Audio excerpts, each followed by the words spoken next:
दिल के दर्दिया भुलावल न जाला। जे एक बार दिल तोड़ देवे ओकर बात कबो सुनल न जाला।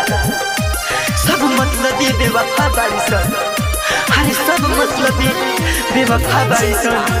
अब केहू से दिल लगावल न जाला, अब केहू से दिल लगावल न जाला। हंसत खेल तो जिंदगी तबाह कोइले, तबाह कोइले। छोड़ी हमरा के दूसर से बियाह कोइले, छोड़ी हमरा के दूसर से बियाह कोइले। जियब पैसे है ना हमर परवाह कोइले, परवाह कोइले। छोड़ी हमरा के दूसर से बियाह कोइले, छोड़ी हमरा के दूसर से बियाह कोइले।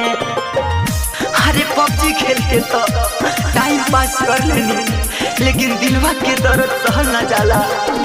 और हमरा से पूछली कि का तू हमरा बिना रह जाइबो, हाँ तो कर देनी।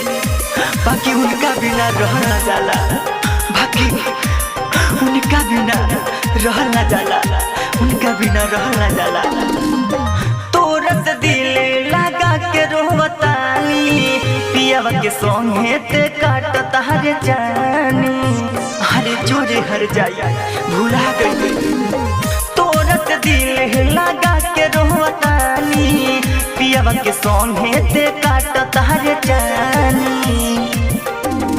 हमके रोवाई दोसर बाह धोइले, बाह धोइले।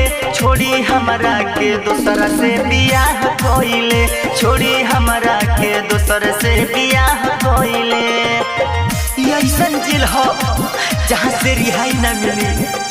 तू बहन बाड़ा ये बाबू कि तोहरा बेवफाई न मिली। हमारे बतिया के ध्यान में रखियो ये बाबू। जहिया टूट जाई दिलवा, मार्केट में कोनो दवाई न मिली, मार्केट में कोनो दवाई न मिली, न दवाई न मिली।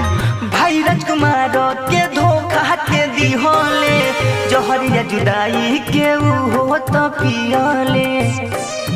ते हमार दिल तोड़ के ठीक ना कइले। भाई राजकुमार के धोखा के दिहोले, जहरिया जुदाई के हो तो पियोले। इनता जह दीवाना के ना भइले, ना भइले। छोड़ी हमरा के दूसर से बियाह कोइले, छोड़ी हमरा के दूसर से बियाह